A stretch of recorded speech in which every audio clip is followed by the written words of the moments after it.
Hey everybody, welcome back. Um, Last time I talked a lot about the concept of time and what it's like waiting for this, big momentous occasion to happen.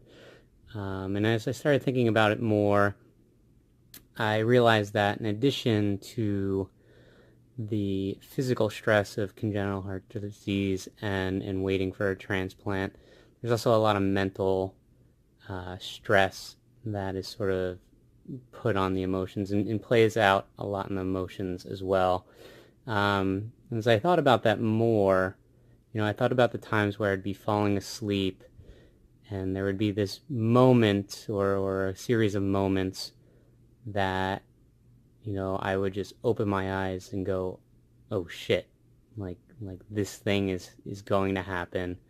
As long as I've been waiting, it will happen at some point. And when that happens, it's sort of like the weight of the world just kind of crashes down on my shoulders. And it's kind of a scary thing at times, for sure.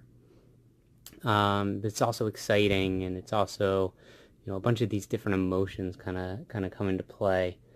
Um, and sometimes in dealing with a chronic illness, and especially now that I am on the transplant list, sometimes my emotions might get the best of me, and I think that's happened at least a couple of times. It's really, really easy to sort of feel sad for myself, to feel like things aren't fair, to even get angry at the situation and sort of lash out in a way that really isn't conducive to my mental health. Um, and sometimes I take my anger out on other people, and I know I shouldn't do that. And again, I think that's happened a couple of times. I hope it hasn't happened too much, but I think that there are probably times where I'm with people and they can clearly tell that I might be a little down, or I might be angry, or I might be frustrated, and all of that sort of just lets itself out sometimes at an inappropriate time. But through it all, I think one of the best tools that I found in helping to fight sort of that overwhelming feeling of frustration and sadness and anger is humor and laughter. Um, so if you know me, one of my favorite movies is actually called Garden State, and if you haven't seen it, I suggest going to see it. Most people seem to either love it or really hate it. But in the movie, Natalie Portman's character, her name is Sam, she suffers from epilepsy and has to wear a helmet because of that. So throughout the movie, you kind of see her wearing this helmet. It kind of looks like an old school football helmet. Um, and there's a scene where she's talking about her epilepsy and says, if you can't laugh at yourself, life's going to seem a whole lot longer than you'd like. So what do? You laugh, I'm not saying I don't cry, but in between, I laugh. And whether or not, you like that movie, I think there's something very poignant about that quote. And I think a lot of people would find that throughout their lives, if they're dealt a shitty hand of cards, or if they're dealing with a chronic illness, or anything like that, humor and laughter really is a good way to help manage everything, to get through some of the crappier moments of life, and to really see that there is a light at the end of the tunnel. And I think, at least for me, it's definitely helped, and I think it's helped for my family as well. Um, because sometimes, as much as I think that this is all on me, I sort of forget that I have a whole support system, and I'm very appreciative of that support system. And I know that what I'm going through, they're going through as well. And I can't even imagine what it must be like from their perspective.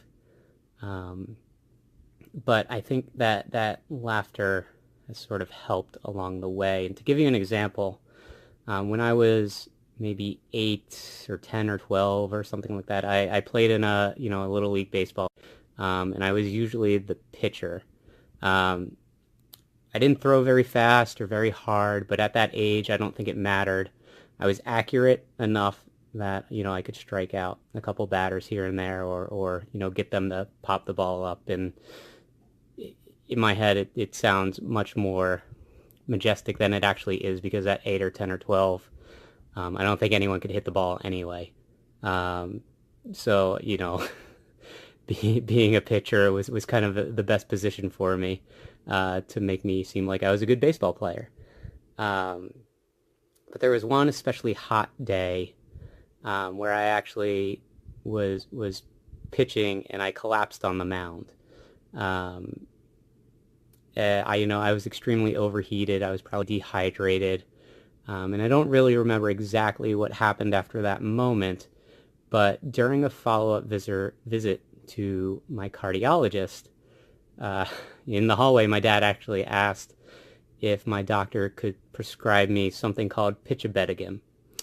So if you slow down that word and take it syllable for syllable, my dad was actually asking if the doctor could prescribe me something to pitch a better game. Another example is, recently, or maybe about a year or so ago at this point, I ended up in an emergency room in New Orleans, because I had atrial flutter. I had this really bad arrhythmia going on. And one of my good friends was there, and he was kind of communicating with my parents, and the group of people we were with were texting and asking how I was. So, at that moment, I decided to put on a pair of sunglasses, take a picture, and just sort of give the middle finger to everyone, sort of in a statement saying, I know this is serious, but essentially F this. Kind of laughing through the whole situation, and showing them that at that current moment, I was doing much better than I had been, about an hour before then. Another good example is for Valentine's Day, I gave my wife a card that on the front said, "You hold the key to my heart," and inside the card I wrote, "Oh yeah, and the next one too." With the implication, of course, being that, she has the key to my heart now, but I'll be getting a new heart, and she will also have the key to that heart. So I think humor, for me, has been a way to at least temporarily sort of disassociate myself with my current situation and sort of my reality. It's sort of an opportunity to try and convince myself that, everything will be okay, and especially in that moment, and everything may be going wrong, but I think you still need to have to laugh at what's happening.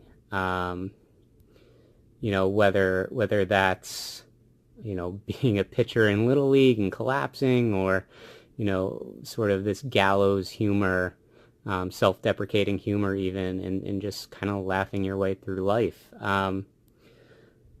So I like to think I have a pretty good sense of humor about everything. And of course, like that character in Garden State, I cry sometimes. I definitely feel overwhelmed sometimes. But I think this whole thing, this whole ordeal, and this whole journey and whole process would feel much, much longer if I didn't laugh every now and then. Even if it's about stupid, silly things, I think everyone needs to sort of take a step back every now and then and just kind of laugh at themselves. And it's definitely gotten me and my family, I think, through a lot of tough times, a lot of hairy times, a lot of uncertain times. This being one of them. This is still kind of an uncertainty. It's the next step, the next chapter in my book, the next path I have to take. But it's still an uncertainty, and no one really knows what's going to happen. We all hope for the best, and we can all joke about it, and hopefully we can joke about it sometime in the future, and look back at this moment and say, remember when that happened? That was pretty crazy. But I think, going forward, I'm just gonna have a smile on my face. I'm gonna hope for the best, and I'm gonna hope that I don't let my emotions get too much a hold of me, and really be able to manage them a little bit better as well. So if I could leave you with one thought, it's to laugh, and laugh at the stupid situations, laugh at the serious situations, laugh whenever you can, and especially whenever you're feeling a little down, a little angry, a little frustrated. Try to find the humor in it.